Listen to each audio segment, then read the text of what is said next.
Hay personas que entran de noche a un bosque y cuando salen siendo diferentes. No porque les haya ocurrido algo que puedan explicar, sino lo contrario. Hoy le hablaré de 3 criaturas que personas aseguran haber visto. Personas que no se conocen entre sí, que viven hasta incluso en países distintos, pero cuando escuchas sus historias y cuando describen sus experiencias y las escuchas, se parecen demasiado para ser coincidencia. Bienvenidos, les habla su narradora Marlene y este es el canal Entre las Sombras.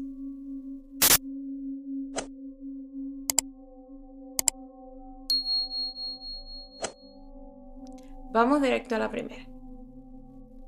Point Pleasant era en 1966 un pueblo pequeño y tranquilo de Virginia Occidental.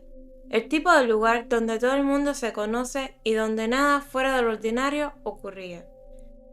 Para entender el caso hay que conocer el lugar.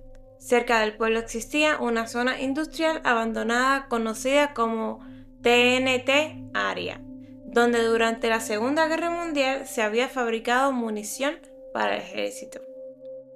Era una zona de túneles subterráneos estructuradas de concreto a medio derrumbar y terreno pantanoso rodeado de bosques cerrados.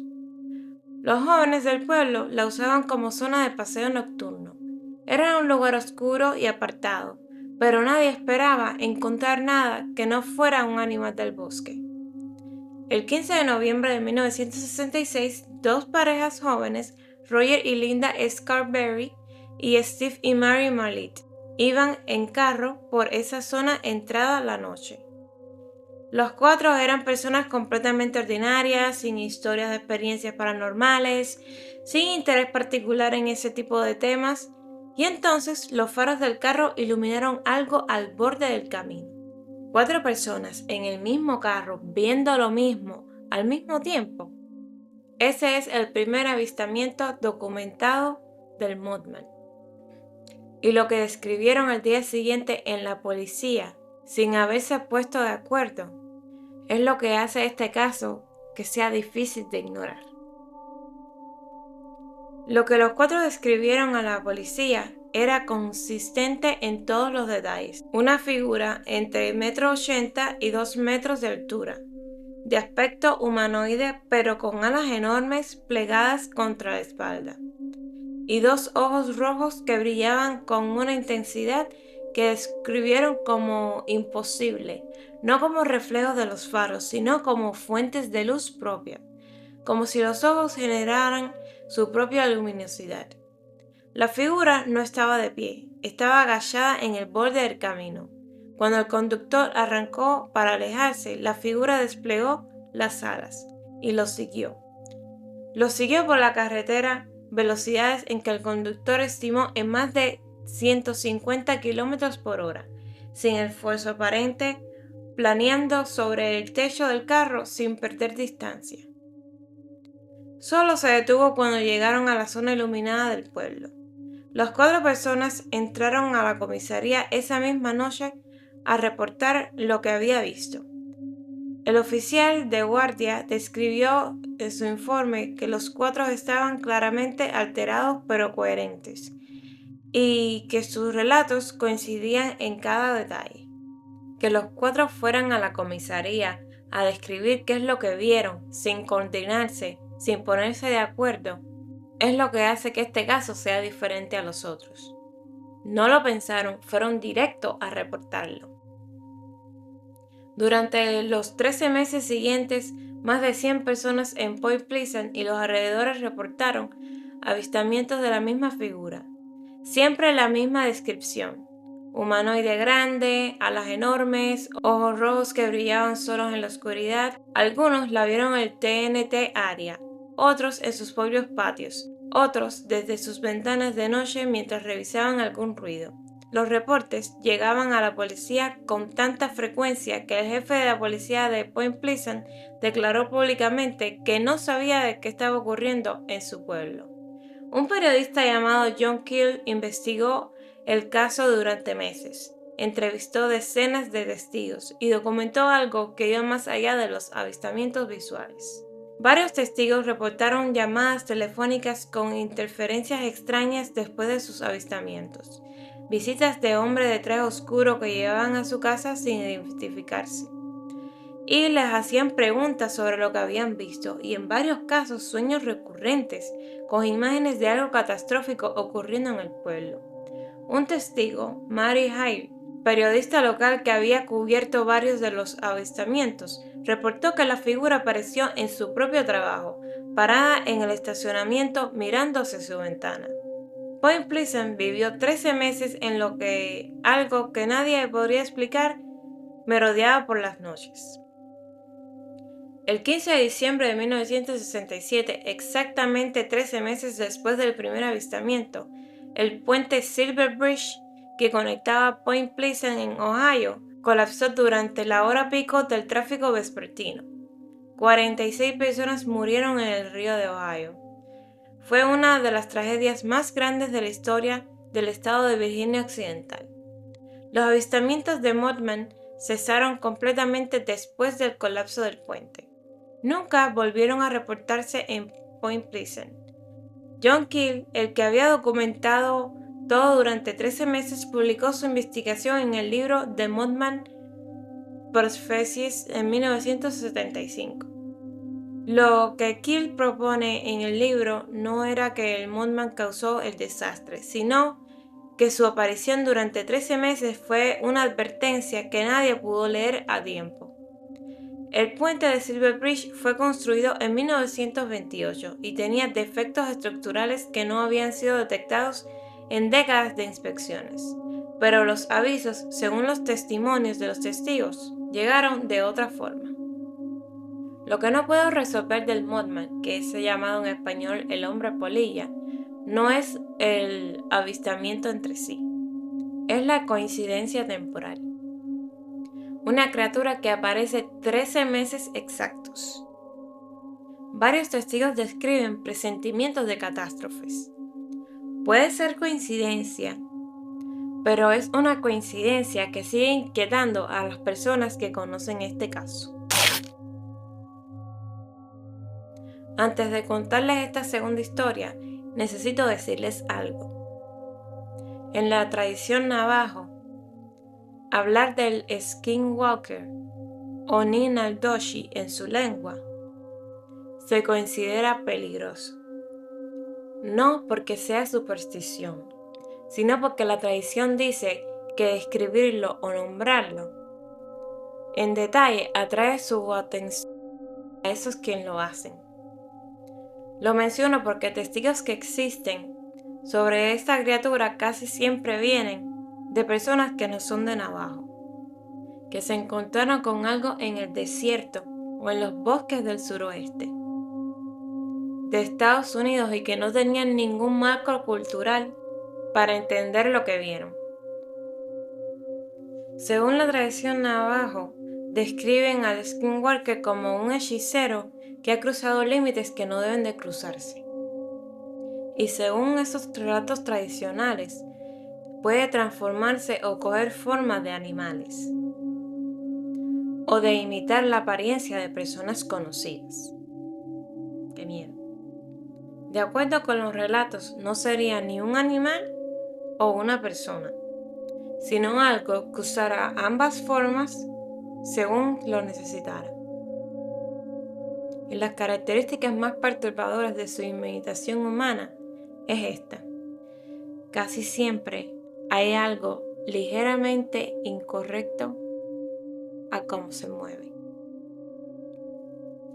Ese detalle de que alguien imita a una persona que conoce, pero sus movimientos son como que un poquito extraños, es lo que hace que los testimonios sobre el skinwalker sean otro nivel más alto que perturbador, porque el instinto lo detecta antes que la mente lo procese. Lorenzo era un hombre de mediana edad que vivía en una zona rural de Nuevo México, cerca de las tierras navajo, donde había crecido y donde su familia llevaba generaciones. Conocía esa tierra mejor que nadie. conocía sus cambios, sus olores, sus sonidos de noche. No era una persona asustadiza ni dada a las exageraciones. Era el tipo de hombre que había crecido en el desierto y que sabía distinguir lo que tenía explicación de lo que no. Una noche, volviendo a casa por un camino de tierra que había recorrido cientos de veces, los faros de su camioneta iluminaron a alguien caminando al borde del camino. Era una figura humana, caminaba en la misma dirección que él. Lorenzo frenó en esa zona. Encontrar a alguien en camino de noche no era completamente inusual, y su instinto de comunicación le decía que revisara si alguien necesitaba ayuda. Cuando la figura se volvió hacia los faros, Lorenzo lo reconoció. Era su tío. Su tío que vivía a varios kilómetros de distancia, sin carro, sin razón alguna para estar en ese camino de tierra a esa hora de la noche. Lorenzo lo conocía de toda la vida. Reconoció su cara, su ropa, su forma, y aún así algo no estaba bien. Lorenzo bajó la ventana y llamó a su tío por el nombre. La figura lo miró, sonrió, y entonces comenzó a caminar hacia la camioneta. Pero la forma en que caminaba no era correcta. Los movimientos eran ligeramente incorrectos, difíciles de describir con precisión, pero imposibles de ignorar una vez que lo veías. Como si algo que nunca había caminado en un cuerpo humano estuviera imitando cómo se hace, basándose en hacerlo observando, pero sin entenderlo del todo desde adentro. El instinto de Lorenzo actuó antes de que su mente terminara de procesar lo que estaba viendo. Aceleró la camioneta y se alejó sin bajar. Llegó a su casa con las manos temblando y llamó a su tío por teléfono de inmediato. Su tío contestó desde su casa. Llevaba toda la tarde ahí, no había salido en todo el día. No sabía de qué le estaban hablando Lorenzo. Lorenzo no volvió a usar ese camino de noche, y la siguiente vez que visitó a su tío en persona, no le contó lo que había visto. Porque en esa zona, dijo, hay cosas que es mejor no nombrar en voz alta. El caso de Lorenzo no es aislado, es uno de los cientos de testimonios de personas que han reportado encuentros similares en la región del suroeste de Estados Unidos. La Skinwalker Ranch en Utah es una propiedad que ha sido objeto de investigaciones durante décadas por la cantidad y variedad de fenómenos inexplicables reportados en ella y sus alrededores. Investigadores, periodistas y científicos han visitado la zona y han reportado experiencias que van desde avistamientos de figuras que no correspondían a ningún animal conocido hasta efectos sobre equipos electrónicos sin explicaciones inexplicables. El patrón que se repite en todos los testimonios es siempre el mismo, algo que puede tomar formas, algo que parece saber quién eres, algo que usa ese conocimiento.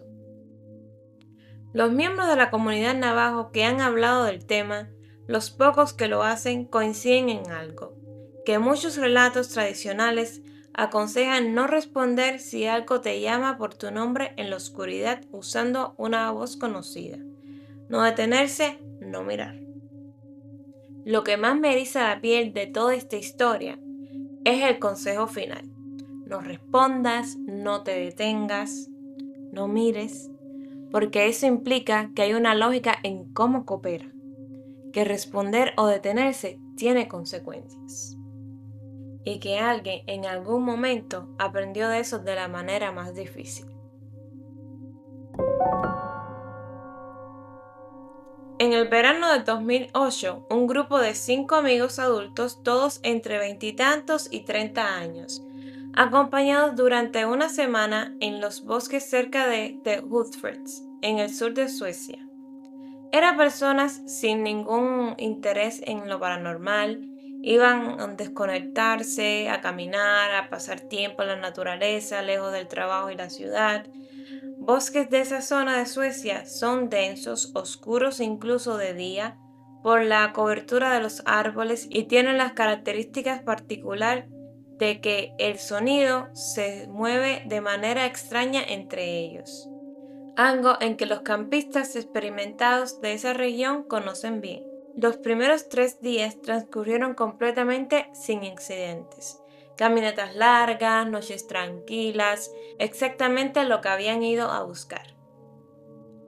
Al cuarto día, uno de ellos, Michael, se adelantó al grupo durante una caminata para esperar en un claro que había identificado en el mapa como un punto de encuentro. Michael esperó en ese claro durante 20-30 minutos, pero al llegar al resto del grupo, lo que describió hizo que cambiara el resto de la semana para los 5. Cuando el grupo llegó al claro, encontró a Michael sentado en el suelo, con la espalda contra un árbol, mirando fijamente hacia el bosque al otro lado del claro. Lo llamaron, no respondió de inmediato. Cuando finalmente reaccionó, tardó varios minutos en hablar. Describió una figura que había visto moverse entre los árboles mientras esperaba. Una figura bípeda, caminando erguida, pero con proporciones que no correspondían en ningún ser humano ni a ningún animal que pudiera identificar. Alta, estimó más de 2,5 metros, con brazos desproporcionadamente largos que llegaban casi hasta el suelo cuando caminaba erguida, y que se movía con una lentitud deliberada, como si supiera perfectamente que él estaba ahí y no tuviera ninguna prisa. Michael dijo que lo más perturbador no fue la figura en sí, sino que en ningún momento de los varios minutos que lo observó, la figura miró hacia él directamente. Caminaba entre los árboles como si lo ignoraba completamente, pero Michael tenía la certeza absoluta, inexplicable, de que era completamente consciente de que él estaba ahí. Ese detalle de ignorarlo fue más aterrador de que si lo hubiera mirado, porque ignorar activamente a alguien implica que sabes que está ahí y que decides no reconocerlo. Eso implica una inteligencia, una decisión. El grupo intentó no tomar demasiado en serio el relato de Michael, o al menos intentar no dejarse afectar, y continuaron el campamento esa noche. Cenaron, estuvieron un rato alrededor de la fogata y se fueron a dormir relativamente temprano. Alrededor de las 2 de la madrugada, los 5 despertaron. No todos escucharon exactamente lo mismo. Las descripciones del sonido variaban ligeramente entre ellos, pero sí había un elemento en común. Ninguno pudo asociarlo con ningún animal que conocieran. No era un ciervo, no era un pájaro, no era nada del catálogo de sonidos que cualquier campista experimentado habría reconocido. Anders, que había acampado muchas veces y que era el más calmado del grupo, decidió salir con una linterna a revisar. Lo que encontró al iluminar el borde del claro donde había acampado fueron huellas en el barro, huellas de algo bípedo que había caminado alrededor del perímetro del campamento durante la noche, grandes, más grandes que cualquier pie humano, y el patrón era un círculo completo, perfecto alrededor de las 5 carpas, como si algo hubiera caminado alrededor de ellos mientras dormían, dando vueltas, sin entrar nunca al claro, sin acercarse más, sin retirarse. El grupo levantó el campamento esa misma mañana y se fueron sin terminar la semana. Fotografiaron las huellas antes de salir. Esas fotografías circularon años después de foros especializados en avistamientos sin que nadie pudiera identificar definitivamente qué animal pudo haberlas dejado. Quienes analizaron las fotografías y los relatos no llegaron a una identificación concluyente de qué animal podría haber dejado esas huellas en esa zona. Michael, años después del campamento, habló del caso en un podcast sueco sobre fenómenos inexplicables y reveló algo que no había contado al grupo en el momento, por no querer alarmarlos más de lo necesario. Cuando la figura lo ignoró en el claro ese cuarto día, Michael se quedó mirándola durante varios minutos. Y en algún momento durante esos minutos tuvo una certeza que no podía explicar racionalmente, que la figura no había aparecido cuando él llegó al claro, que él la había descubierto, no al revés, que había estado ahí entre los árboles perfectamente quieta antes que él llegara, y que lo había dejado verla. Eso es lo último que queda, no una criatura que apareció de repente. Es una criatura que ya estaba ahí esperando, que lo dejó verla y que esa misma noche caminó en círculos alrededor de donde dormían sin nunca entrar, como si estuviera midiendo algo o esperando algo. Y eso implica una intención que no sé cómo procesar. El Mothman, el Skinwalker y la criatura del bosque sueco. 3 lugares distintos, 3 culturas distintas y 3 experiencias que nadie que las vivió ha podido cerrar del todo. Lo que me llama más la atención de este tipo de testimonios es que casi nunca vienen de personas en busca de atención. Vienen de personas que tardaron años en contarlo. Y de que, pese al tiempo, muchos mantienen el mismo relato de lo que aseguran haber vivido. Mientras preparaba este video pensé en dejar una de estas historias afuera, no porque fueran demasiado largas, sino porque hay partes que me costó volver a leer. Gracias por quedarte hasta el final. Y ahora las preguntas. ¿Cuál de estas 3 criaturas te pareció más perturbadora? O tú mismo, o alguien que conoces, vio en un bosque o en la oscuridad algo que no supo explicar. Cuéntame en los comentarios. Sabes que entre las sombras todas las historias tienen espacio. Bye bye.